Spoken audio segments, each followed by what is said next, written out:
Hello and welcome to Stories of Art. I'm Alastair Sook. And I'm James Fox. A fragile raft is lost on a choppy ocean. On board are the last survivors of a shipwreck. The makeshift vessel teems with gangrenous men, some standing, some collapsed, some already dead. They have been on the water, without food, virtually without drink, for 12 days. Most have already given up hope. But as the sun pierces a gloomy sky, they spot a ship on the horizon. Two men clamber atop an empty barrel, shout and scream at the top of their parched voices, and try desperately to flag down their rescuer. Will it spot them? Only time will tell. Now that, Alastair, is my description of Théodore Géricault's painting, The Raft of the Medusa. Very, very dramatic. Thank you very much. He completed it in 1819, so it's a vast, monumental canvas, one of the most celebrated paintings of the 19th century. And it's the subject of this week's episode, the first of our episodes concentrating not on the life of an artist or a turning point in art history, but on a single work of art. And The Raft of the Medusa is a barnstormer, isn't it? I mean, it is unbelievably powerful. I was quite lucky in that recently I was on a work trip in Paris and I went to the Louvre to have a look at it, knowing in part that we'd be talking about it imminently. It is engulfing. And the way it's hung, it's not very high above head height, so that when you approach it, I mean, I don't think you gave the dimensions there, but it's 16 feet high, more than 23 feet across. And you see these poor, suffering survivors of a shipwreck, and you feel like you're on the raft with them. And there's this force within it that seems to be, I think you were just talking about the people on top of the barrel who are hailing.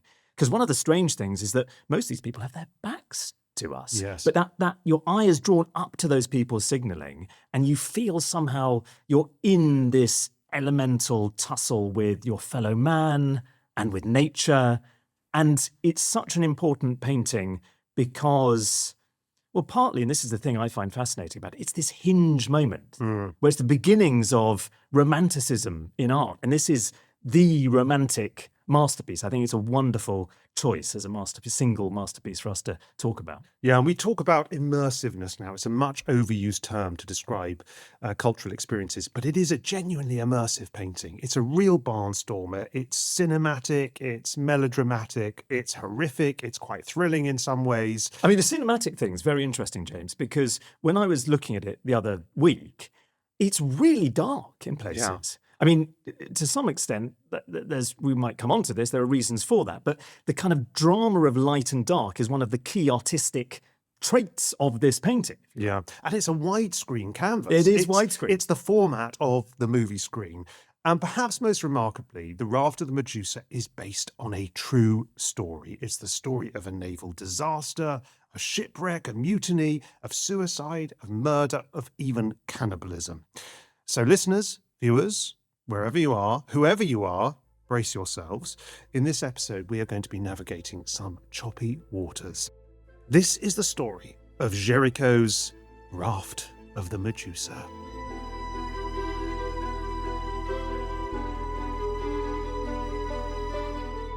I'd like to take you back to the summer of 1816, Alastair. Okay.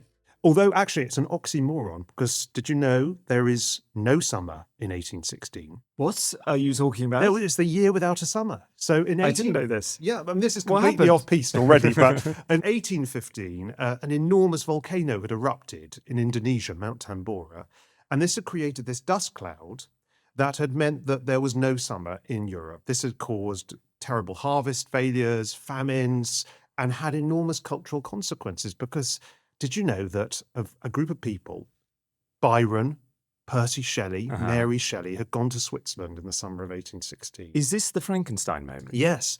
The weather was so bad that they stayed in their hotel and they wrote ghost stories, and that's when Mary Shelley wrote Frankenstein. I see. So thanks to this volcanic eruption, we have another masterpiece of romantic art, in that case, literature. Exactly. So we should provide some context. Yeah. The nation of France at this stage has gone through nearly 30 years of constant upheaval. So it's post-revolution. Yes, I mean, if you're a French adult in 1816, just think about what you have lived through. You've lived through a revolution, 1789, the execution of the royal family, the rise of a republic, the reign of terror, which killed tens of thousands of people. Then you witnessed the rise of Napoleon and the Napoleonic Empire. Yeah. And then 2 decades of constant war in Europe. And so it's pretty extraordinary. Yes. And so when Napoleon is finally defeated at Waterloo in June 1815, it must have felt like this sort of era of perma-crisis is finally over. And of course, the empire is replaced by this very boring Bourbon monarchy. So this is the restoration of the French crown. The restoration of the French crown and a very boring king. Was he boring? Yeah, pretty boring. Well, compared to Napoleon, Right. everyone's yeah, boring. Yeah, that's true. A king called Tough act to follow. Louis XVIII. Okay. Now, we should say that France is an empire. And during the Napoleonic Wars, the British, who of course had a vastly superior navy, seized many of France's colonies. But in the aftermath of the Napoleonic Wars and the subsequent peace treaty, some of those colonies were returned by the British. Right. They kept the good ones.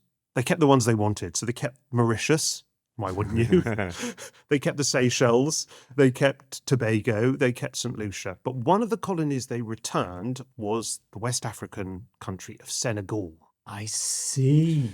And I think their reasoning was quite pragmatic in some ways. The British didn't want the French to be punished too severely because they felt France is punished too severely, it would become very aggressive and belligerent and would pose a threat to the stability of the continent, which is the last thing they wanted.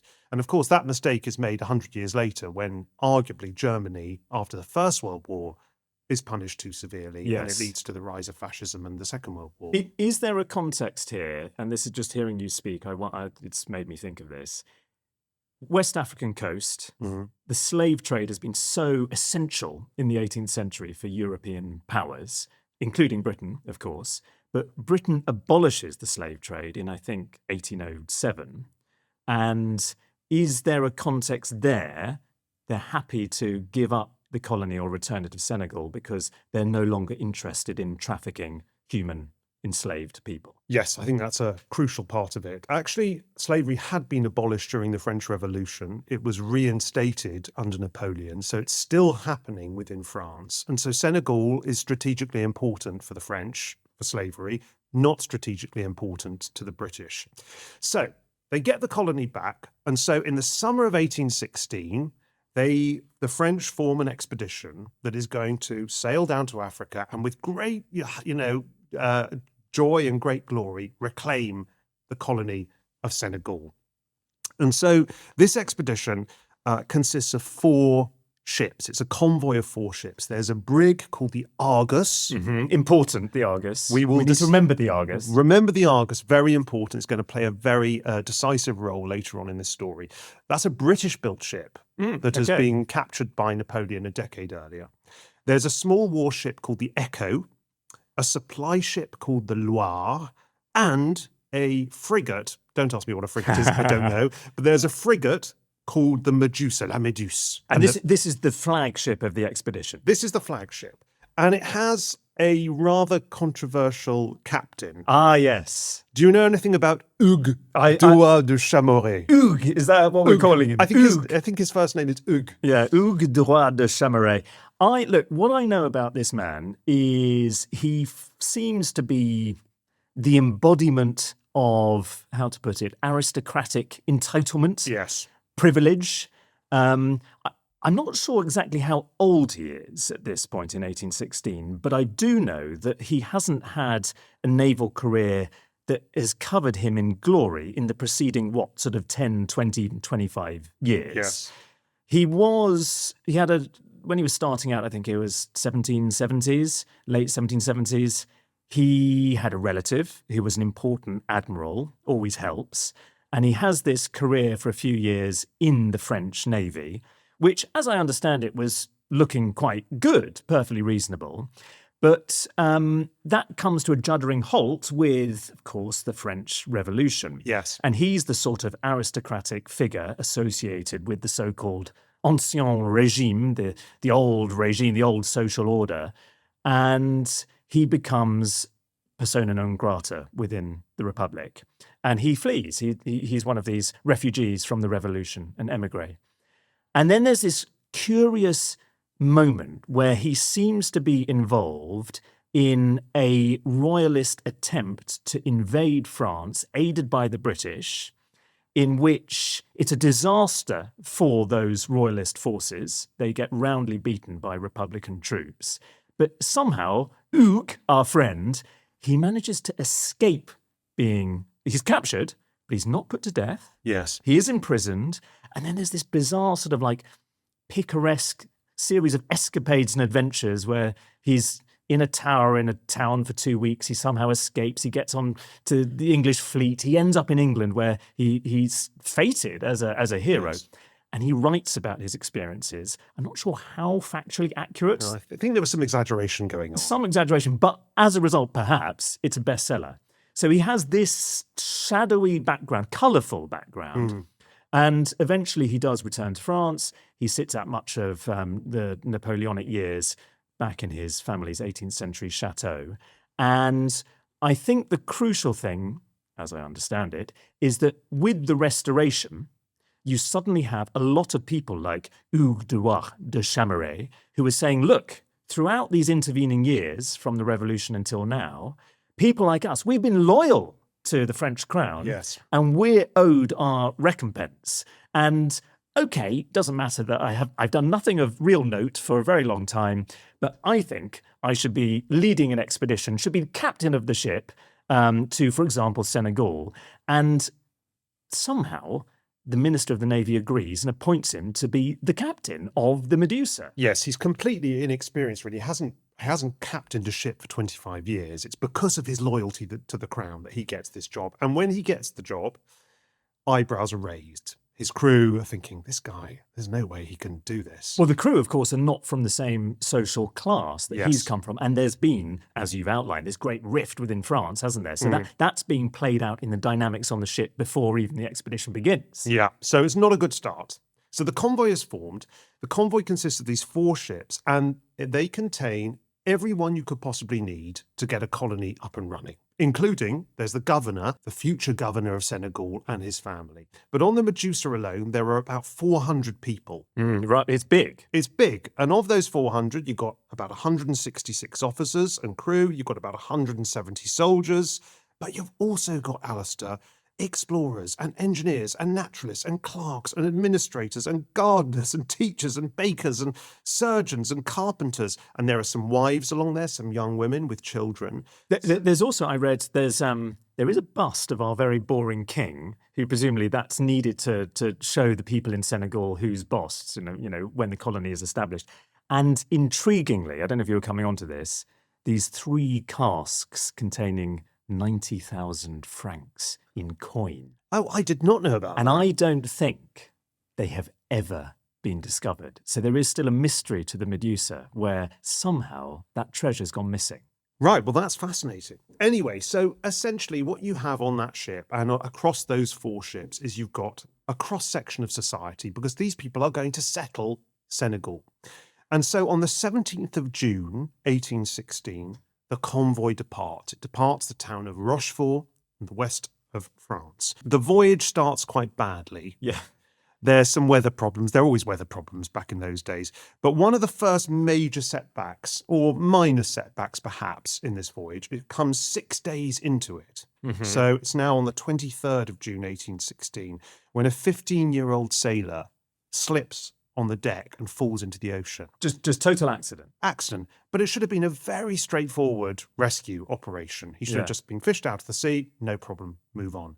But the rescue operation is so disorganized, so bungled, that this 15-year-old boy dies unnecessarily. Well, as in they just lose sight of him? They lose sight of him. It takes too long to get their equipment together. Heavy seas? Yeah, I mean, I don't even think the seas were that heavy. I think it was just poorly managed. And so we talked about those eyebrows being raised earlier. I think at this point, there are real mutterings among the crew that this is not being captained. This Medusa is not being captained properly.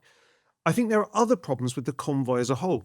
The Medusa is much faster than the other ships, But rather than staying together and travelling in safety as a group, the Medusa just hurtles off into the distance and leaves the others behind. I mean, I think our dear friend Hugues, Mr. Chamaret, he later try and defend himself by saying he was told he had to get there quickly. Yes. And this is part of the reason.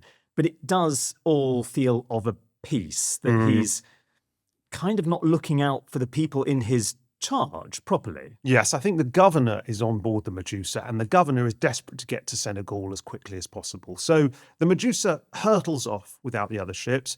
Also, there are problems with the navigation as well. I mean, they don't really know where they're going. They get to Madeira and realise they're not actually in Madeira. They're, I think, 60 miles from Madeira. But they sail off. Eventually, they get to Madeira. They travel down through to the Canary Islands.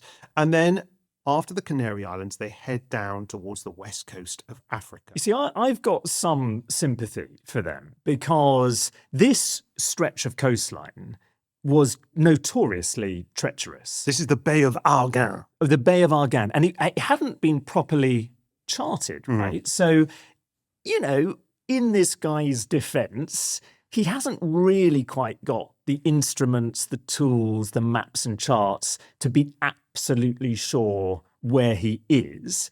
And he would know that within the quarter century before this expedition, there at least 30 ships had been wrecked on this bit of coastline. So I think everyone's probably quite anxious. On the other hand, he had seemingly this quite cavalier, almost, could we call it Boris Johnsonian sort of sense of all will be well, swashbuckling adventure, what ho. And that really doesn't help at this moment. Yeah, I think we should explain why this stretch of water is so dangerous. It's dangerous. This is a stretch of water, the Bay of Arguin, that's just off the coast of modern-day Mauritania. And there are sandbanks and sandbars and reefs that go right out into the ocean. So you don't see them. You could be way away from the coast. You could be way away from the coast, but the ocean is very shallow. Right. And indeed, many ships had run aground in this area. I think you are being perhaps too supportive of de Chamaret at this point, because his crew certainly felt that he was getting too close to the coast. Right. They were trying to talk him out of it. They tried to trick him at one point to say, "Oh, actually, we need to be way over there." But he didn't listen. They tried to trick him. The crew tried to trick him. They tried to pretend they were in a different location. Well, they had no confidence in him whatsoever. By this stage, all the confidence was gone. But he didn't listen. He was in a hurry. He was probably being persuaded by the governor to cut corners and to get to Senegal as quickly as possible. And of course, let's remember, this is going to be a heroic moment for France to take back Senegal. So they are in a hurry. They want to achieve this amazing thing. But as they get to the 2nd of July, and they're now 100 miles off course, they notice when they look overboard, the sea has changed colour. Yes. The water starts to get warmer. These are all signs, apparently, that things are getting shallower. There's a bit of kelp suddenly around. There's some kelp. That's always worrying. Yeah. If you see kelp, you're in serious trouble. And they take some soundings, 12 fathoms, 10 fathoms, 6 fathoms, and then with a jolt and a shudder, the Medusa crashes into a sandbank. So there must have been a moment where our friend, the dear captain, who's been saying, not a problem, on we go, he just suddenly must realise what the hell is happening and that it's unstoppable. And it's a major problem. I mean, presumably, you would hope that you've got people on board, carpenters, who might be able to patch up something like this. And so initially they would be thinking, well, maybe we can get off this sandbar. Well, they tried for a few days. Okay. For a few days, they tried to free the ship, to free the Medusa, but it doesn't work. And so ultimately they decide, as the vessel is creaking and beginning to crack against the power of the waves. And the power of the waves here, this is the Atlantic Ocean coming in, battering the ship potentially. Yeah, and a very wavy part of the world, very windy part of the world. And they decide, well, we're going to need to evacuate the vessel. Abandon ship. They have to do it. But the problem is, as anyone who has ever watched Titanic will know, there are never enough lifeboats. That is there so are true. Never, ever enough lifeboats. So how many have we got here? I don't know how many lifeboats there are, but what they discover is that when they start to sort of count up the people, they realise there are 150 more people than they have space in the lifeboats. So they've got enough lifeboats for all of the posh people, essentially. Always. The officer Always. class are going to be fine. Yes. But they suddenly realise, okay, what do we do with the rest of our passengers? Yes, so they instruct the ship's carpenter to build a raft. So this is the raft. This is the raft of the so-called Raft of the Medusa. Yeah, This is the okay. raft. So this carpenter spends a couple of days building this very sizable raft. And the plan is that they will get everyone onto the lifeboats, and all the people who can't fit on the lifeboats will go onto the raft with the supplies, and then the lifeboats will tow the raft to the shore, and then they will gather up the supplies, and then the whole crew will walk across the Sahara to Senegal. I mean, I don't think that sounds that crazy until it's the walking across the Sahara to Senegal bit. But in some ways, right. I mean, it could, and of course, supposedly one of the threats at the time, as well as if you were shipwrecked and you made it to shore, you had to contend with the desert, but there were also the hostile Moors who might come and, potentially raid or worse. So, but yeah, I mean, I'm not sure that that's such an irrational plan on paper, given the situation. If they could do that and tow this raft, it kind of could work. It makes sense. But of course, had there been discipline in the convoys, there would have been other ships around them that they could have got onto and sailed to Senegal. So it's partly the result of them just disappearing off and going off course and leaving the other ships behind. So anyway, Carpenter spends a few days building this very substantial raft.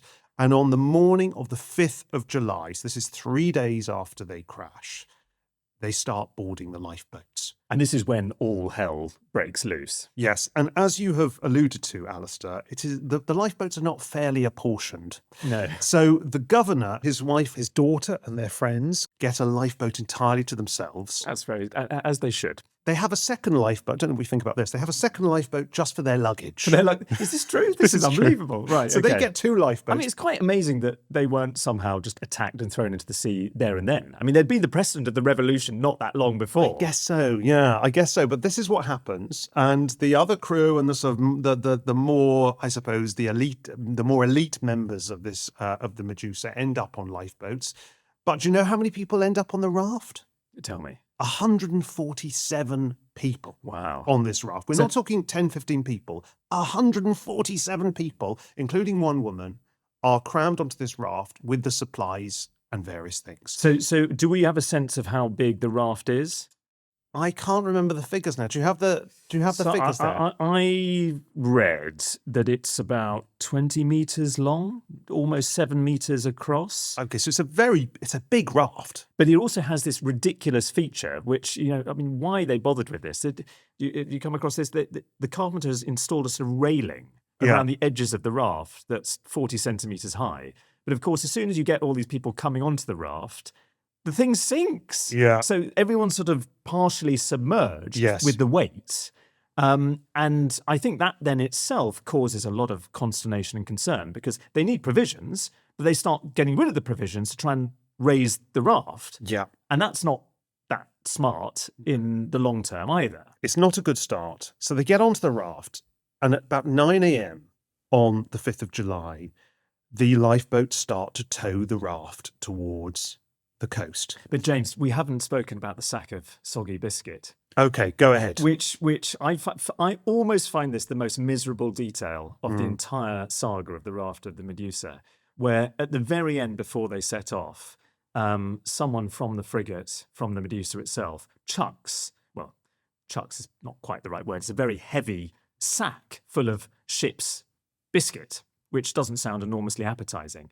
But it ends up in the sea and then is pulled onto the raft, and it's turned into this really sodden... Salty paste. Yeah. Which will be crucial for their survival. But, I mean, some of the horrors to come are genuinely, they're just so terrifying, terrible, but there's something about the depressing, salty, soggy paste that's all they really have as sustenance apart from some wine and a little bit of water.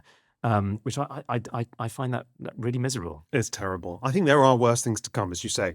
But so 9 a.m., they head off. And after 2 hours, so we're still on the 5th of July, by 11 a.m., they realise they're making no progress at all. That lifeboat, the raft, is so big, so heavy, so, as you say, half submerged, that these lifeboats can't really make any progress at all.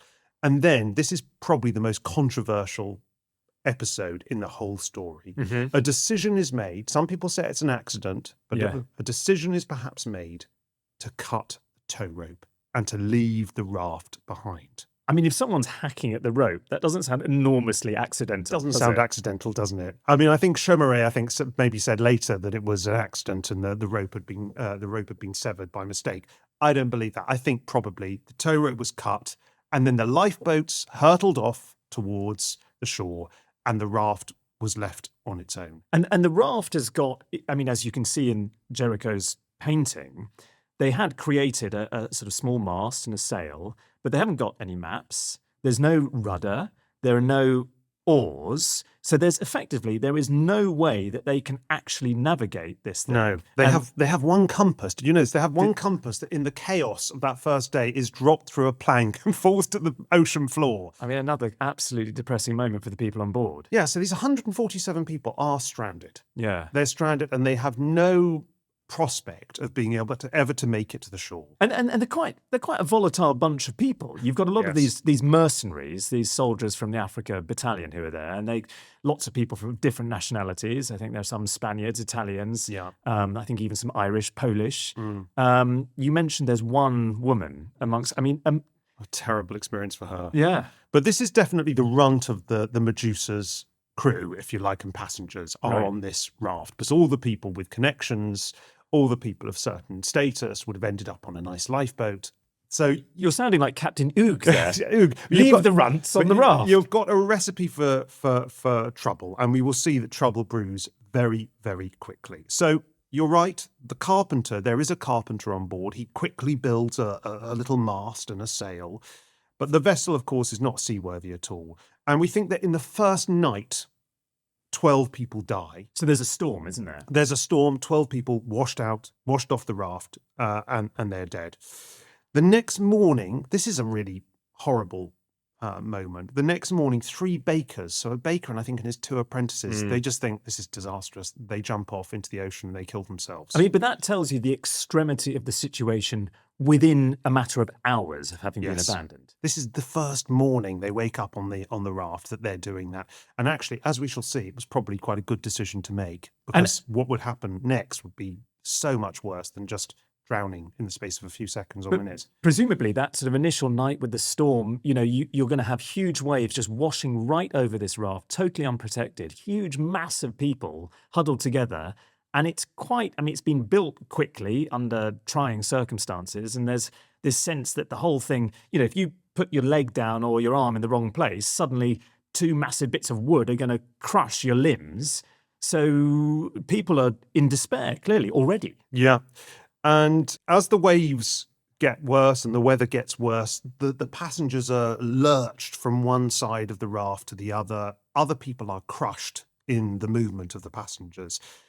Then we get to the second night. Oh dear, the second night is the worst of all the nights, because the second night, a group of soldiers, you've mentioned the soldiers on the raft, they break into a cask of wine, they drink it, and they decide, look, we're going to destroy the raft, we're going to kill everyone, we've got to end this. So drunkenly they start doing this. There's an enormous fight. There are people being clubbed to death, people being stabbed to death, people having their eyes gouged out. And in that second night, 60 people, 60 people are killed in the space of that second night. So you've lost half of the passengers on the raft, the survivors already. Very, very quickly. And there are further riots. Of course, more people are killed.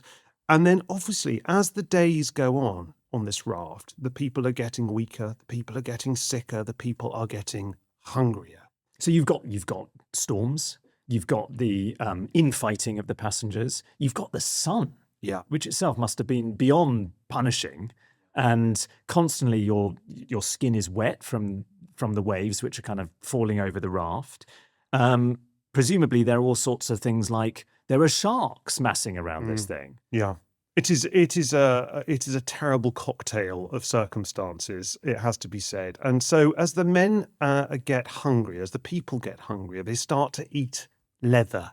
They start to eat harnesses and scabbards. They start to eat bits of fabric. They start to eat bits of their clothes. One is on the verge of eating his own excrement. And then at one point, they decide to do the unthinkable. Alastair. And this is what Jonathan Miles, who has written a definitive book about the raft of the Medusa, wrote. He wrote, "On the third day of drifting helplessly, some of those left alive on board the raft set upon the dead bodies strewn about and started hacking off limbs and eagerly chomping on raw human flesh. They incised and pulled away the skin from a shoulder or stomach or thigh and ate off the body, slicing or scooping out the brownish-purple flesh." Oh, wow. Awful. There's another riot. More mutineers are killed. So by now, of the original 147 people who went onto this raft, only 30 are still alive. I mean, the thing I always feel engaging with this story is clearly you think, what would it be like if I were on that raft? If I'd got to that point, if I hadn't been one of the people who'd sort of been washed off in the storm on night one, or, hacked at with a saber and killed in the mutinies on later in the course of proceedings, and I had survived, would I also eat human flesh for the sake of survival? Because initially, quite interesting again, the sort of class angle of the story, the officers who've survived, they don't really want to do it, do they? Other people, as we've just heard from that passage you've read out, do it with some alacrity because they're so hungry and in such desperate circumstances.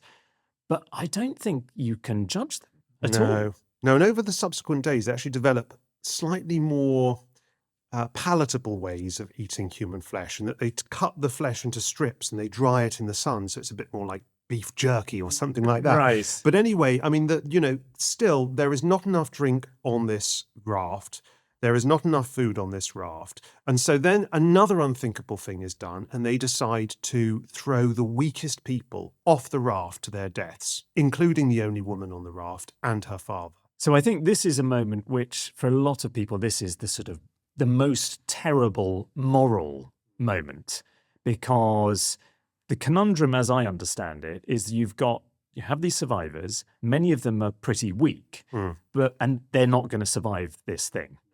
But if you keep them on board the raft, they're going to use up the very limited supplies and provisions you have and imperil the chances of survival for those who are actually reasonably fit. Yes. So in a horribly brutal way, you can understand the thought process, even if still it feels totally beyond the pale. Yes.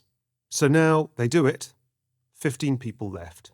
And early in the morning of the 17th of July, they are all very, very close to death at this point. While consuming their last tiny ration of wine, they notice a sail on the horizon. They scream, they shout, they wave with their handkerchiefs. The ship disappears. But then 2 hours later, it returns, and it was the Argus. Yes. The Argus, Is the it good old the brig? British-made Argus brig, yes. The British brig. Which had been looking for the Medusa for days. So those 15 souls aboard the raft are rescued. Just very briefly, there was the captain of the Argus wrote a report to the governor.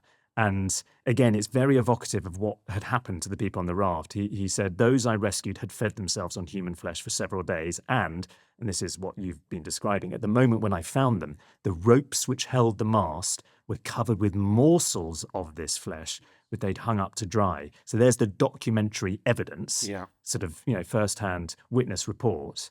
That's what they were doing. That's what they were doing. But these 15 men who were rescued, only 10 of them survive because 5 die in the subsequent days, weeks and months. In fact, a couple die on board the Argus because they're so hungry, they eat very, very quickly enormous amounts of food. And if you have been suffering famine or starvation for a period of time and then suddenly you ingest lots of food, you can send the body into shock. So actually only 10 people survive. Before we go to the break, Alastair, let's just wrap this story up. So the French government, when this story comes out, the French government tried to contain the story in the aftermath. It does begin to drip out in the autumn of 1816, but it only really becomes a scandal the following year, in 1817, when 2 of the survivors of the raft, we'll meet them in the next part, the Medusa's surgeon, a man called Henri Savigny, and a geographer and engineer called Alexandre Correard, published this best-selling book about the event. In the end, there is some justice done. The captain Yeah. He's court-martialed, he's sacked from the Navy, he's stripped of his honours, he's sentenced to 3 years in prison, which isn't very much, really. I don't think he even serves all of that. No, I So don't know if he in a way, does. it's quite lenient. Yeah. And the governor, the intended governor of Senegal, is forced to resign. So it's quite the story. Yeah. But our listeners, our viewers might be wondering why we're telling it on a podcast called Stories of Art. In this part, Alastair, we are going to talk about the masterpiece that emerges from it. This is the art bit. This is the art bit. And that masterpiece was made by a young French artist called Théodore Géricault. Amazing figure. Yeah, what do we know about him at this point? Well, we know that he dies young. He has a short career. But in terms of his beginnings, he's born in 1791. He's born into a middle-class, business-minded family. And he grows up in his very earliest years in Rouen. And then 1796, parents moved to Paris. He attends the Lycée Imperial. And early on, he has an aptitude for drawing. He knows he wants to be an artist, or rather, he really enjoys drawing and making art. He also loves horses, Yes. which is going to be quite important in terms of Géricault's subsequent career. And He's very good looking as well, isn't he? He's Well, got fantastic legs, apparently. it's interesting you mentioned the legs, James, because we know this because, first of all, he has a moment where his mother dies very young. So this is 1808. And as a result of this, and there's the subsequent death of his grandmother, who also leaves him some money, he essentially becomes financially independent. And so despite his dad, who he got on very well with, having misgivings and objections about his son becoming an artist, because no one in the family really was of an artistic intellectual persuasion, so it's quite strange in the sense that he wants to do this, Géricault is adamant that he's going to be an artist. And of course, if you're going to be an artist, you have to train. And he ends up initially going to learn the craft, as it were, under a French artist called Carl Vernet. And this is the man. This is the man who, he's a royalist, he's an Anglophile, he's a painter of history and a painter of horses. Yep. And it's Vernet who reveals that Géricault had really admirable legs. Oh, I didn't realise that was the source. It's right. the source. Okay. And I don't think Vernet takes him enormously seriously. Mm. He senses someone who is very dandyish. Clearly, he's very attractive to women.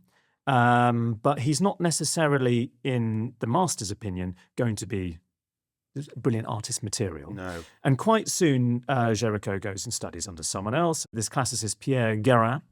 And then quite soon after that, he leaves that studio and just spends a lot of time in the Louvre, copying old masters, works by Rubens or Van Dyck and Rembrandt. And I think that's indicative of he has an independent streak. Yes. Because some of his teachers, as well as talking about, having the admirable legs, they see him as quite an unruly presence, someone who can't really be taught. And there's that inner sense of individualism and a spontaneity about his approach, particularly at that moment, which interestingly become hallmarks of the wider art movement of Romanticism with which he's so synonymous. He's very temperamental, isn't he? Yeah. He doesn't. He's pretty much self-taught, actually. He goes to these two individuals, but he's not really paying attention. He's just learning from these great paintings in the Louvre. And actually, after his death, they find in his studio there are 62 copies of the old masters which he's created, which are discovered in the studio, which gives you the sense of how much he's doing this. I mean, he's, as you say, he's self-taught. Yeah. And you say he's a man for the ladies. There is a particularly powerful and difficult moment in his life when he starts an affair with his aunt. Yeah, this is all a bit awkward, but it's crucial for his own emotional life and indeed development as an artist, really, because he has an uncle who's a lot older, and round about the time that Géricault's mother dies, I think it may be a year before 1807, this uncle marries a much, much younger woman called Alexandrine, who becomes his art by that marriage. She's not so much older than Géricault himself, and she is very sympathetic to the arts. Yes. And they become friends, partly with the blessing of the older husband, who's very busy, And over the course of several years, whilst Géricault is studying in the Louvre, and then he has this great success at the 1812 Salon, the really important place where if you're going to make it as an artist, you need to present work. He's only 21. His first great picture he shows there, and it wins a gold medal. It's called The Officer of the Chasseurs. But around Pretty amazing when you think 21 years old, unknown man, basically self-taught, and wins a gold medal at the Salon. I mean, that's an indication of how the talent he had. And I was only going to say that the affair starts happening at this sort of moment in his life. But I think you're absolutely right. We should have a brief moment to think about this painting that makes his name initially, total unknown. It's a cavalryman in a really fine uniform, dark green jacket, curved sword, white trousers, who is on a rearing horse, which has the most wonderful saddle with a leopard skin sort of throw seemingly over it, a big white horse. And he's turning back. He has this big, impressive hat that looks like one of those black bear skins, but probably is something slightly different with a huge plume that comes above it. And I think there you have a sense of Géricault's interest in, as I say, the ability. He was a great rider, horse rider, and he loves horses. Here is a horse which this man is controlling expertly, but also the sense of his dandyish sensibility. He loves the uniform. And you then have to look at what's going on in the background. This is mid-battle, and there's this terrible melee behind him. And you have this contrast between imperial trappings, if you like, of the soldier, of the cavalryman, and then the awfulness of the battle that surrounds him. There feels like there's a disjunction between those two elements. And of course, later, when he comes, just a few years later, comes to paint his great masterpiece, The Raft of the Medusa, that sense of the catastrophe of suffering, that's really come to the fore. Yeah. It's an extraordinary breakthrough work, it really is. But as you say, he has this affair with his aunt, he gets her pregnant.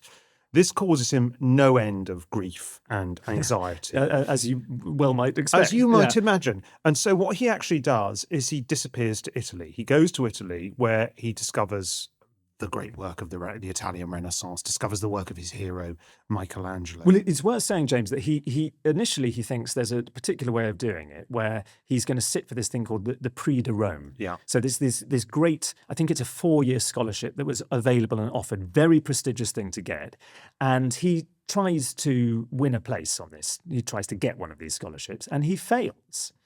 But because he is independently wealthy, and perhaps, as you've alluded to, perhaps because emotionally he's in turmoil with the situation with his aunt and this full-blown love affair, he thinks, I'm still going to go to Italy. This is an important part of training. And it's a crucial moment when he's in Italy. He paints more horses. Of course he does. He paints some riderless horses. There's this brilliant Roman carnival, and at the end of it, these riderless horses this kind of madness erupts, kind of going through the city. And Géricault decides that's going to be the subject for one of his great works, which he prepares for, but never actually achieves. And he's concerned again with the texture of real life. Yes. I think that's his, in a sense, that's his modernity, is that he's looking at the great masters. He's overwhelmed by encountering Michelangelo, but he's also thinking, I need to do something that feels of my moment. Yeah. He returns to Paris at the end of 1817. He's now 26 years old. This is quite a significant coincidence because at exactly the same time as he returns to France, this is the moment at which the book about the Medusa is published by those two survivors of the Raft. And at some point after that, late 1817, beginning of 1818, Géricault becomes obsessed with this story, completely obsessed. So he buys the book, he collects all the newspaper cuttings, he seeks out the survivors of the Raft. Well, he spotted artistic potential in this, hasn't he? He does. He is really desperate for a new big subject for his next salon painting. And he thinks, he really thinks this is the makings of a great subject. But that in itself is quite a radical thing.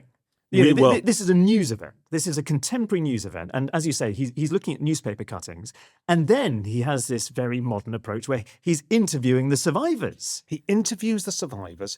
He gets a carpenter to make a scale model of the Raft. I think it's the carpenter. The carpenter who was on the Raft. I mean, I think if he were alive now, Géricault would be doing a true crime podcast about the Raft of the Medusa, but it's the 1810s. Painting is what he's got. So he decides that he is going to make a great painting on the subject of the Raft of the Medusa.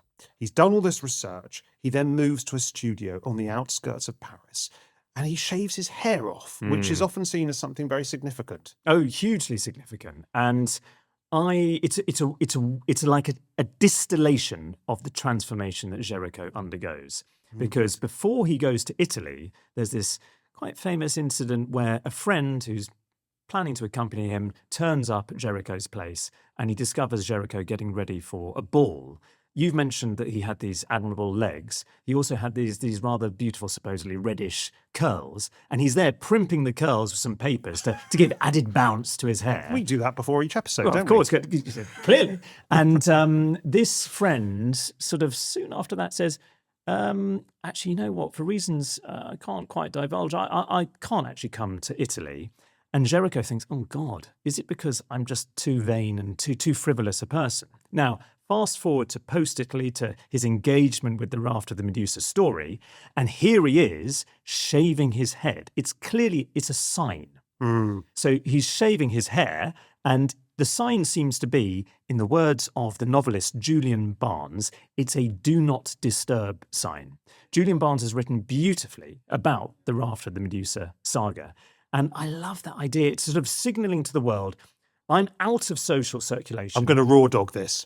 Absolutely. And this is going to be, I need some time. And he basically, he does take himself out, doesn't he? He does. He sleeps next to the studio. Yeah, I mean, he spends 8 months in the studio, barely leaves the studio. He has his food actually brought to him in the studio. The only times he goes out of the studio space is to go to the local hospital, because he has made some agreement with the staff in the hospital that he can sketch people as they're dying, and not just sketch people as they're dying, actually take away bits of human bodies. I mean, this is, it's worth pausing just to reflect on what is going on here. Yeah. So he is trying, what is going on? Is he trying to get in the right mindset for painting something which is so disastrous and awful? I think it's partly the right mindset. I think he also wants to sketch from life, as it were, the process of human decay. He wants to see what it's like to see a human being die, because that is what is happening to those people on the raft. So he goes and he sketches people as they get becoming very ill. And he will often go to the hospital and, with a bag, and put in an arm or a leg, or in one case, a severed head. Bring it back to the studio. He has the head perched on a table, studying as it begins to rot, because he wants to capture the absolute reality, the truth, the physical, gory truth of what it's like to see people waste away. So he paints these anatomical fragments. I've always wondered whether that ship surgeon who writes the account of the Raft of the Medusa, could he have been involved in? Yes. Because it's not that easy. You can't just walk into hospital and say, right, I'll have 3 severed limbs. Thanks very much. I mean, someone is doing him a favour. Yeah. I've always wondered whether it might be that surgeon Henri Savigny. Yeah, that's a good theory. He also goes to the morgue. And of course, at that point in France, the morgue was publicly accessible. Some people went to the morgue as, Sunday entertainment. Right. Of course, the purpose of it was that you would be able to identify the dead. And be able to say, oh, that's my uncle, or that's my cousin, or that's my son. But people would go for a bit of fun. Just, James, very briefly, one thing that has always puzzled me about this, because you have this moment of the preparation, the working on the painting, and it's so dramatic, the shaving of the head, and then having these anatomical fragments, these amputated limbs, the severed head that he's painting in the studio. But when it comes to actually the painting itself of the Raft of the Medusa, he uses live models. Yes. He almost rejects that totally extreme, gory, gruesome realism for something slightly different, which I've always found a bit puzzling. Yeah, he has models coming in and out of the studio. In fact, he has the survivors. Some of the survivors of the raft come to model for him. A couple of his friends, so the great artist Eugène Delacroix, models for him as well. And he undertakes the picture in actually quite a traditional art historical way. He makes hundreds and hundreds of studies. He spends 8 months working on this picture. And eventually he completes it some point in the middle of 1819. There is an irresistible, you mentioned Delacroix, and I don't know whether you were coming to this already, but there's an irresistible quotation. Because many years later, Delacroix, he's one of the great 19th century French painters, again, associated with Romanticism. You can see, I mean, it's one of my favourite paintings in the Louvre, this kind of orgy, this melee called The Death of Sardanapalus, which is hung opposite the Raft of the Medusa today in the Louvre. And Delacroix is inspired by Géricault. And as you say, he models for this figure in the foreground, face down with a left arm stretched out in the finished painting, The Raft of the Medusa. And years later, he recalled this terrifying effect. I think it's fascinating testimony, because what he said was that the impression the painting, gave me was so strong that as I left the studio, I broke into a run and kept running like a madman all the way back to the far end of the Faubourg suburb, Saint-Germain. And the reason I think that's so telling is that he's clearly totally disturbed by what he's seen in Géricault's studio, in which he's participated. So even though you have this relatively conventional, in some ways, approach to composition, to using the live model, he's looking at the results and thinking, what is that? And it's getting in his head so much that he has to sprint off feeling totally disturbed. Well, let's talk about the painting itself then that inspired that reaction in Delacroix. I think the first thing to say, and you alluded to this at the very beginning of this episode, it's an enormous painting. Yeah. It's more than 7 meters wide. It's almost 5 meters high. It's actually about the size of my garden, Alastair. It's not as big as your garden, but it's about the size of my garden. So can you describe it for us, Alastair? Well, it is the scene of lots of the survivors of the mayhem that happened on the Raft of the Medusa towards the end of this terrible trip, adventure, journey that they'd been on. So you see a raft, some of which is falling apart, and behind it you have a huge wave that's rearing up as if it's about to break over these people. On the raft itself, you have this very strong sort of pyramid shape where you have the mast that goes up towards the top left, and then a huge, well, not that big, a sail, which is catching the wind next to the mast and sort of mirrors, in a sense, the wave that's behind it. And then on the raft itself, you just have beneath, on the horizon, there's sunlight, but very dark, glowering clouds nearer in the sky above. On the raft, you've got this pile-up of bodies in rags, some of them naked, some of them totally pale, and you realise quickly that in the foreground particularly, you're looking at the dead, you're looking at corpses. There's one man, you just see his torso, and you think, well, why is he that colour? Clearly he's dead. Where are his legs? Well, they must have gone through the raft and are in the water. You imagine them in the water that we can't see beneath the raft. And then next to him, you have this crucial figure in the composition where there's a much older man who has grey hair, grey beard. He has this sort of red headcloth neckerchief thing, which is draped over his head. And he has his head on his hand, and he looks so despondent, so glum, and he's clutching a corpse, presumably of his son, which is on his lap. It's this moment of total pity and desperation. But it also captures a moment of hope. And, you know, when Géricault decided to create a picture about the Raft of the Medusa, he could have chosen a number of different moments. Yes, I find this so interesting. Yeah, and absolutely. He experiments with lots of different moments. I mean, you think about it, you could do the moment the Medusa crashes into the sandbank. You could do the moment the lifeboats are launched. You could do the moment, that very controversial moment, when the tow rope is cut. I mean, that would be dramatic. That would be pretty good. You could depict the riots on board the raft. You could depict the cannibalism, and he did experiment with depicting the cannibalism. Yeah, so he's thinking about these different avenues, isn't he? They're like the options. Yeah, there's one that I really like. I'm not sure whether we sort of mentioned it in the part before, but there is a moment whilst they're on the raft where towards the end, they do get hope because a little white butterfly suddenly arrives and settles, I think, on the sail or on the mast. And it's the sort of common white butterfly you might find back home in France on a summer's day. And of course, butterflies don't fly that far from land. So it's telling them, well, some of them think, oh, something to eat at last. But I don't think it's going to really be very sustaining. But it finally gives them hope. And you could imagine to an artist that would be presumably quite tempting to have this moment of the butterfly arriving on the raft. But it would also feel probably a bit too sickly sweet, sentimental in terms of hope. and you have the issue of like big raft, loads of people, Yeah. tiny little butterfly. How is that going to be legible in the painting? Although, of course, in the final painting, what you do see, tiny, is that speck on the horizon that Yes. some of the people on the raft are waving at towards the back of the raft, which is the Argus. Yes.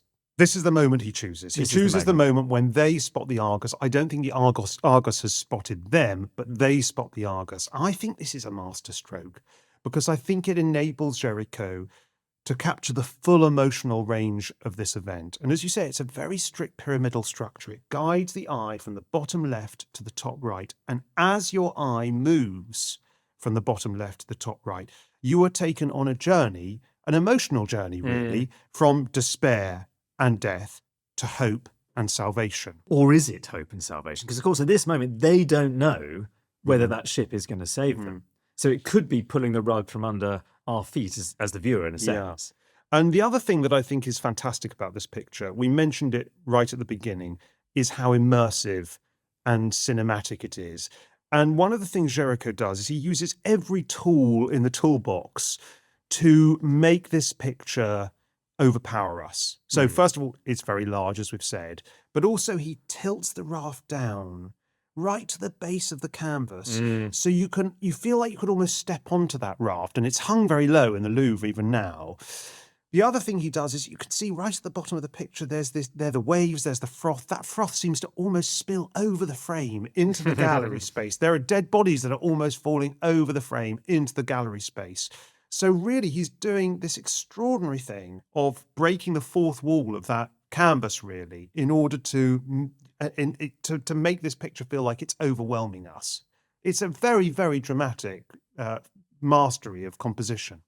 I think the mastery thing is, again, what's so fascinating, because it's easy to look at this painting and to think to yourself, okay, dramatic, catastrophic tale of suffering and woe, contemporary news story, how radical. But of course, what you're describing is the almost classical artistry with which he's controlling and orchestrating the image. Yeah. And you see little moments like that, allusions, if you like, to tradition. Oh, it's full of art historical references, isn't it? So, I mean, one that, you know, well, there are a few, but one that catches my eye is the most prominent figure is the one who's waving at the top of the pyramid you've described, who's sort of almost standing supported on someone's shoulders on top of a barrel, waving this sort of makeshift flag to try and get the attention of the Argus in the distance. And you mostly see his back. And I mean, that in itself actually is not a moment of classical tradition. One of the radical aspects of this painting is loads of them have their backs to us. Yes. I mean, I kind of love that about this. There's no clear hero. There's no clear moralizing story. You see a bunch of people who are turning their backs on the viewer, apart from that despondent guy in the front. But this particular back that I'm talking about is a famous, well, it's an allusion to a very famous ancient work of art. Is this the Belvedere torso, is it? James, well done. Okay. It is the Belvedere torso, yes. which is this ancient sculpture of a very powerful man's back that was known throughout Europe. It was a total touchstone, along with a handful of other works that have survived from antiquity, to artists at this moment. So that is it's a learned reference. And there's another. I mean, there's the Dante reference. Are we getting into that? So there's the guy on the left of the raft. You've described him, who's there holding the body of, we presume, his son. I think that's inspired by Ugolino, who is this figure from Italian history, who I think actually, and this is perhaps an allusion to cannibalism, I think ended up eating his own children. Yes. But there are also references to Titian, I think. There are references to Rubens. There are loads of references to Michelangelo, one of Géricault's heroes. It's one of the reasons why all of these figures are incongruously muscular. I mean, when you think they've been at sea for almost 2 weeks, they've had no food, they are not going to look in this kind of shape. I mean, they look like it's a bunch of sort of bodybuilders or people have been at the gym endlessly. And that in itself, I think some people at the time even spotted this as being a bit of a discrepancy. Yeah. And again, I would love to hear your thoughts as to what's going on here. But Well, I think it is a crucial part of the purpose of the picture. I think Géricault is consciously trying to make a history painting in the grand manner. Yeah. So That's the, what the he's grand style, clearly. in the grand style. He's making this for the salon. He wants to, absolutely blow the doors off of the salon. And so he's deliberately looking back to the great history painters of the past, the great frescoists of the past. But isn't that interesting? Because we I think culturally there's a bias always to sort of praise the more radical moments in art. And this is a radical painting, but it has elements to it which are not so radical. It's within the context. I think you're exactly right. That's one of the things that makes this picture so fascinating, is it can be both things at the same time. It's a grand history painting, using many, many studies to build it up, based on some of the great works of the history of art. But most history paintings at this time, Alastair, would have been a couple of things. They would have A, been about either religion or ancient history, and B, they would have been about heroic moments of great human achievement. This is neither of those things. This is a history painting that is not about ancient history. It's about current affairs, effectively. And it's not heroic, it's anti-heroic. It's about human beings at their very lowest ebb. You see, I find the current affairs context fascinating because, yes, that's what's inspired this painting. But Géricault actually deviates and melds and adapts and changes. He's moved away from many of the reportorial details, if you like, that could have come from the account written by that Surgeon Savigny and by Alexandre Correard, the bestseller that told the story of the Raft of the Medusa. And he's done that because it suits his artistic purposes to do so, to create a more satisfying painting, a more persuasive painting, and one that it transcends. And if you like, the thing about this painting is that the whole story of the Raft of the Medusa is amazing and unbelievable and gripping and terrible and terrifying and all of those things. But I don't think this painting is really about that saga at all. It's about something else. It's about humanity. It's about the human condition and the predicament. It's about facing overwhelming odds, trying to get by in a kind of a world of adversity. Yes. And in a sense, this is all of us. This is a society. This is, that figure, the only one facing the viewer, the one with the grey beard, the grey hair. He looks so despairing, but he also looks very intelligent, I think. He has the vibe of a Greek philosopher almost. And I think that his despondency is partly, look at what the reality of human nature is. Yes. We as animals, as creatures, are not pleasant beings. He's completely lost faith in the human project. And it feels like perhaps it's a response to that wider disillusionment with the Enlightenment project, the moment of revolution, and then under Napoleon, everything is changing. And this is the beginnings of that romantic backlash, if you like.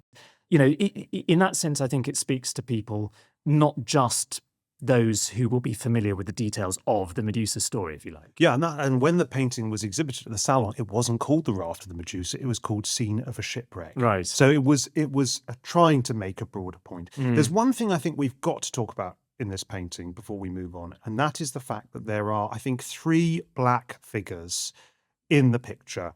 This is, I think, pretty remarkable. Well, one of them is the fellow whose back is based on the Belvedere torso, Yes.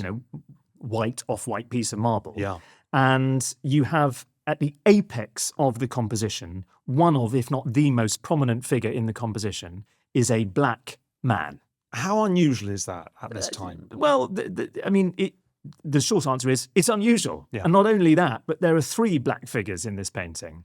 And all of them were modelled by, we know the model, a Haitian man, who we don't know his surname, but he was called Joseph, an artist model, professional model. And I think, it's not just me thinking this, it's quite obvious, Géricault is clearly making some serious socio-political points by including black figures so prominently within the painting, isn't he? Do you think it's a point against slavery? It's got to be, don't you think? If you think of the historical context, the British have abolished slavery in, I think, 1807. The French, it's abolished, comes back. What many elements within France know is that it's hugely lucrative and profitable, and it essentially carries on. Yeah. And so when that bestseller about the Raft of the Medusa is released, part of the uproar amongst the French public is, hang on, what's going on? we have slaving ships on the coast of West Africa. We're still involved in that, are we? And it becomes this rallying cause or cry for progressives within France. And I strongly suspect that's what's going on here. Géricault is aligning himself in this painting with that progressive cause and showing in a heroic way a black figure central to this masterpiece. That's such a compelling point you've made. And I think even if we don't take that political point, and you've definitely persuaded me, the fact that he is depicting these black figures at the heart of this major painting, not as racist caricatures, but as human beings in the same way that he would depict white figures, and also that he's showing them not as subordinate minor characters, but as absolutely central to the drama of this picture. And not only that, the figure who's waving the handkerchief, he is the node of hope. He is the kind of conduit of this raft being rescued.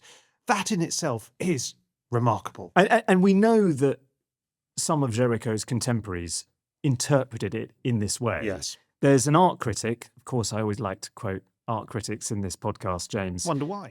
Called Charles Blanc. And he's writing a little bit later, 1845, but he's talking about that man, the black man who's signalling against the sky and saying, he's pointing out that man, that figure, is not in the bottom of the hold, which of course is where enslaved people were transported, when they were crossing the Atlantic. Not in the bottom of the hold, but he's the one who saves everybody. Isn't it admirable how great adversity has all at once re-established equality between the races? It's a poor slave who rescues these spurned and enslaved men, and it takes place on the same coast where we go to take his brothers and put them in captivity. Critics always get it right, don't they? Damn right. But it's interesting that it's a little dewy-eyed about re-establishing equality between the races. I'm not sure that this painting quite did that. But explicitly, people are reading that sense of history into the work. Yeah.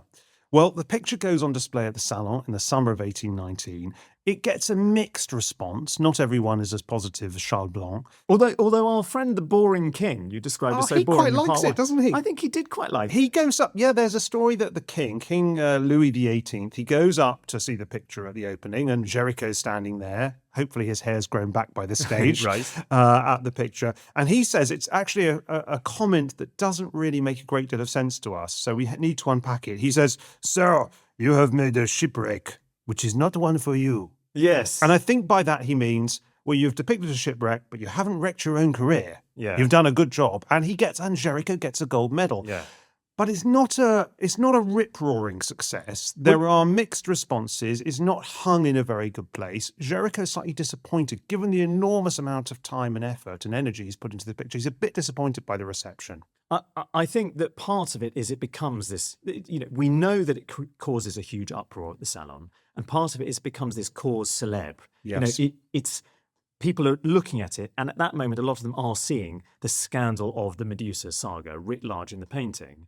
And of course, that king moment, Louis XVIII's remark, is very interesting because you could see the painting as a broadside against the Restoration, against the Bourbon monarchy, against those hapless people who've appointed the likes of the Captain Hugues de Chamaret, who disastrously led the expedition to Senegal, and perhaps it was very largely his fault that the Raft of the Medusa thing happened at all. And so the king's maybe being quite magnanimous, but certainly, and I think you always see this, but a lot of the critics divide into more conservative types who see it as an attack, see it as really ugly. They don't like the clear radical originality of it.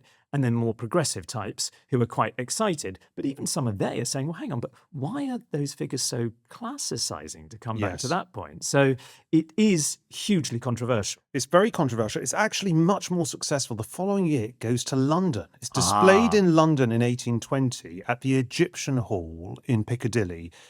So how does this come about? Do we know? Well, I can't remember how it comes about, but this is a private scheme. And it's a guy who runs the Egyptian Hall, whose name escapes me, decides that he's going to put the painting on display and he's going to charge admission. William Bullock. That's it, Bullock. I knew it was something like that. William Bullock. And this picture is seen by 50,000 people. Wow. And it makes Géricault a small fortune. He makes an enormous amount of money, actually, from it, much more than he would from selling the picture to the state. It then goes on display in Dublin, where it's less successful. But I think the thing is, we go back to what Louis XVIII said. He said, it has not made a shipwreck of you. I think this painting did make a shipwreck of Géricault. I think he never really recovered from it. Interesting. He put so much of his time, so much of his mental energy, his physical resources into making this vast, vast painting that must have been traumatic in some ways emotionally to depict. Yeah. That he's never the same person again afterwards. He becomes... Well, he's depressed, isn't he, for a bit? He becomes very depressed. He suffers a nervous breakdown. He also develops a kind of death wish. He makes various suicide attempts. You've said earlier how he loves riding. He's a very good horseman, but he starts to ride very recklessly around Paris and starts to have these accidents. And one of them, probably 1822, so it's a few years after the Medusa gets displayed, he gets this very severe spinal injury from which he never recovers. There are various conflicting reports about the surgery that is undertaken on that injury. One report says that he did it himself. He operated on his own spine. Really? Another says that he refused sedation because he wanted to be able to watch what was happening. But really, he never recovers. I think he probably also had tuberculosis. And I think that's really the problem, isn't it? That's slowly destroying his spinal column. Yeah. You mentioned before Delacroix, and we spoke about him in modelling. He is relevant here as well because, this is really moving. He writes about encountering Géricault. This is the end of 1823, isn't it? So Géricault is really very poorly at this stage. The tuberculosis has aggravated the spinal injury. The spinal injury has aggravated the tuberculosis. Yeah. And he's on his deathbed, I presume? Pretty close. Delacroix writes in his journal, he's seen Géricault a few days earlier, and he says he's dying. His emaciation is dreadful to see. Thighs no thicker than my arms, and a head like that of an ancient dying man. To die in the midst of all this, which he's created in the full vigour and fire of his youth, and now he cannot even turn in his bed without assistance. And he's a young man. He's really young. He's in his early 30s. And indeed, on the a month later, on the 26th of January, 1824, Géricault dies, aged 32. What do we think of the legacy of Géricault and of this picture, Alastair? The big thing for me is this emergence of Romanticism. So Géricault is born and into a world in which a different art movement called neoclassicism was really to the fore. And it's an art movement that's about clarity, order, coherence, being in touch with antiquity, inspired by many of the archaeological discoveries and excavations of the 18th century. But around the time of the Revolution and then the turn of the 19th century, you have this new movement. It begins in literature. Romanticism quickly spreads to the visual arts as well. And it's almost a backlash to the Enlightenment. And it's about things like imagination, individuality. It's praising, often dealing with unruly, unstoppable nature, awesome forces in the natural world, those riderless horses. And Géricault is a key champion, if you like, of this new movement. He's helping to shape it. And the Raft of the Medusa is a romantic work of art par excellence. And Géricault himself is a kind of romantic figure. He par is, excellence. He's the kind of doomed, flawed genius who dies very young. And he's not the only one, is he? I mean, in the 1820s, romantic figures, they're dropping like flies, Alastair. So, at that same time, you've got John Keats, dies 3 years earlier. He's only 25. Percy Shelley dies 2 years earlier. He's only 29. In the same year as Géricault dies, Byron dies. Byron is the ancient age of 36. Right. So he's definitely part of this tragic generation that have, in hindsight, certainly been seen as the great romantic generation. And the Romantics, one of the things that they were obsessed with was the idea of the fragment. Yes. This became really evocative for them. And it's often something that is addressed in both literature and visual art. And in a sense, Géricault himself, in terms of art history, he is this fragment. Life cut short so early, only really 3 major paintings that are shown at the Salon. We've spoken about 2 in some depth, but one of them clearly is the Raft of the Medusa. And there's this sense of unfulfilled talent and promise, which is part of the narrative about him that was so inspiring to romantic artists like Delacroix who followed. Yeah, like rock stars in the 20th century. It's the same thing, isn't it? It's the Amy Winehouse and effect. And very briefly, he's also important for a whole other strand of 19th century art, because you were describing so evocatively before his painting in the studio of those anatomical fragments, his engagement with the real world. He becomes quite inspirational for the so-called realists who come later. Yeah. We don't have time really to go into it now, but right towards the end of his life, he has a very strange commission. He paints people who are patients in a psychiatric institution. Maybe it's another episode. Well, we should. I mean, they're amazing pictures, but it's like he sort of predicts romanticism and also the realism of the 19th century in such a short career. Well, as it happens, Alastair, I think actually the realism is, for me, the bigger legacy of this painting. I think it's this obsessive research that he undertakes to tell at the very grandest scale the story of a real event in as much accuracy as he can do within the confines of a history painting.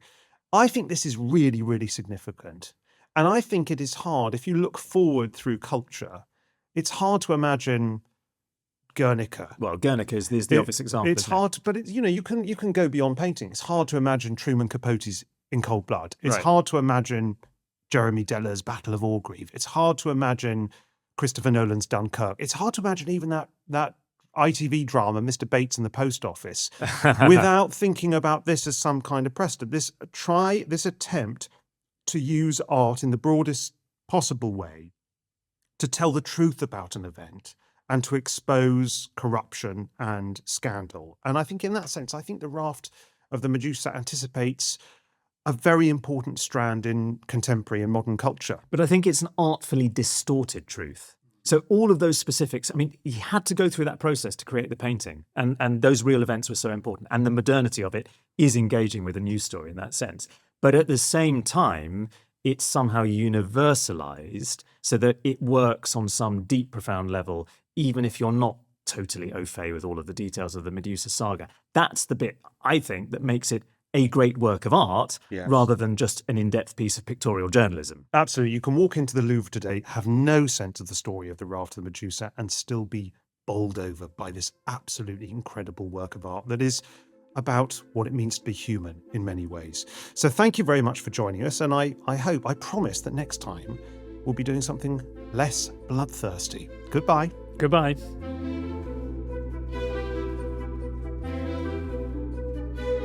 If you've enjoyed this episode, please do follow Stories of Art wherever you get your podcasts, and maybe even leave a review.